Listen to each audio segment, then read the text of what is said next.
नमस्कार मेरे प्यारे भाइयों और दोस्तों।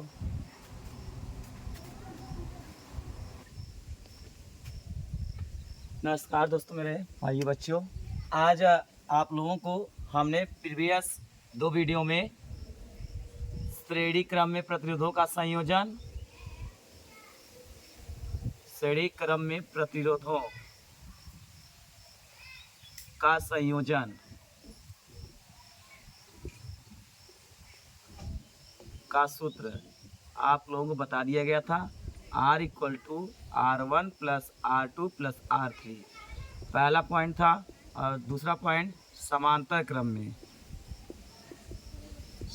क्रम में प्रतिरोधों का संयोजन 1/R = 1/R1 + 1/R2 + 1/R3। ये 2 सूत्र हमने आपको प्रोवाइड कर दिए थे। अब इन्हीं 2 सूत्रों के माध्यम से इस परिपथ में हम धारा I का मान ज्ञात करना हमें। तो हमें दिया है परिपथ में V बराबर हमारा 10 वोल्ट दे दिया है और I का मान निकालना है। तो परिपथ में हम पहले तुल्य प्रतिरोध निकालेंगे। तो तुल्य प्रतिरोध निकालने के लिए ये हमेशा हमें याद रखना होगा, यदि किसी भी परिपथ में हमें 2 लाइनें समांतर दिखेंगी, यदि परिपथ के बीच में 2 लाइनें समांतर दिखेगी तो समझ जाएंगे हमें उसमें दिए गए परिपथ को समांतर क्रम में जोड़ना है। तो हमें यहाँ पर 2 ओम 2 ओम और 2 ओम 2 ओम ये दोनों परिपथ में जुड़े हुए और जो कि हमें समांतर क्रम में मिल रहे हैं। तो पहले हम 2 ओम 2 ओम इसको जोड़ देंगे समांतर क्रम में। तो हमें तुल्य प्रतिरोध क्या मिलेगा?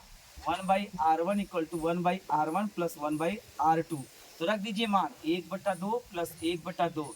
अब दोनों का एलसीएम एक ही है, 2 लेंगे तो 1 + 1 हो जाएगा। अब इसको कट कर देंगे तो 2/2, इसको कट करेंगे तो हो जाएगा R = हो जाएगा 1 ओम।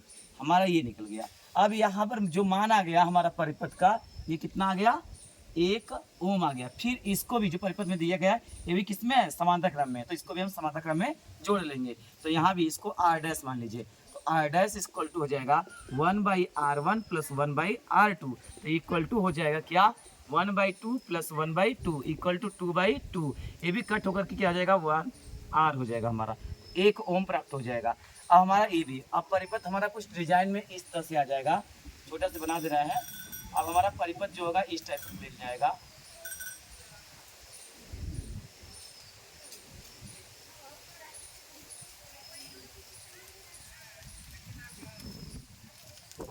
अब परिपथ जो हमारा है कुछ इस टाइप में मिल जाएगा।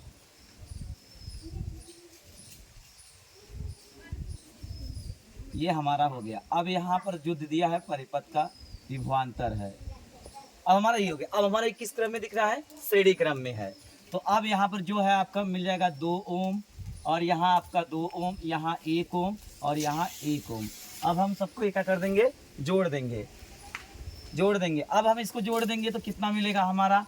तो देखिए अब इसको श्रेणी क्रम में, तो 1 2 3 4 प्रतिरोध हमें श्रेणी क्रम में जुड़े हैं। तो श्रेणी क्रम का सूत्र होता है R = R1 + R2 + R3 + R4। अब हम इनको क्या करेंगे? समांतर क्रम में, श्रेणी क्रम में जोड़ देंगे। तो रखिए मान, तो कितना है? 1 + 2 + 2 + 1। अब इसको ऐड कर देंगे तो हमारा मान क्या निकल जाएगा? 1 2 1 3 3 2 5 5 1 6। तो हमारा R = हो जाएगा 6 ओम। हमारा तुल्य प्रतिरोध निकल गया, इसको R" मान लीजिए। तो हमारा तुल्य प्रतिरोध निकल गया कितना? 6 ओम। तो आप ओम के नियम लगा दीजिए। ओम के नियम से V बराबर IR।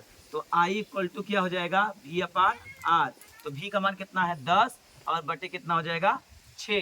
काट देंगे इसको, 2 × 5 = 10, 2 × 3 = 6, 5/3।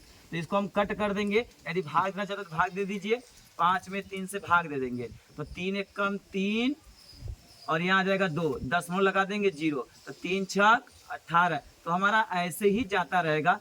तो हमारा मिल गया क्या? I = मिल गया 1.66 एम्पियर, क्योंकि धारा का मात्रक क्या होता है? एम्पियर होता है। तो हमें परिपथ में कहीं भी यदि दो लाइन पटरियों की तरह मिले उसे समांतर क्रम में जोड़ दीजिए, यदि सीधी लाइन मिलती है किसी प्रकार के तो उसे आप श्रेणी क्रम में जोड़ दीजिएगा। ये बहुत ही परीक्षा में आपके यदि आ जाएगा तो 4 अंक में और 1 अंक में और 2 अंक में किसी प्रकार से क्वेश्चन पूछ सकता है। तो मानेंगे आपसे ऐसे ही वीडियो मैं और कुछ प्रोवाइड कर दूंगा ताकि आपकी जो कन्फ्यूजन होगा, जो समस्याएं होंगी वो दूर हो जाएगा। लेकिन आपको इसको ध्यान देना पड़ेगा किस प्रकार से हम परिपथ में जोड़ते हैं। समांतर क्रम श्रेणी क्रम को हम अपना करके कभी कभी हो सकता है पहले श्रेणी क्रम में जोड़ना हो, फिर समांतर क्रम में जोड़ना हो, फिर श्रेणी क्रम में जोड़ना हो, फिर समांतर क्रम में जोड़ना हो। तो ऐसी प्रक्रिया सवालों में मिलती है। तो अगले नेक्स्ट वीडियो हम लेकर नहीं लेंगे। नमस्कार, धन्यवाद।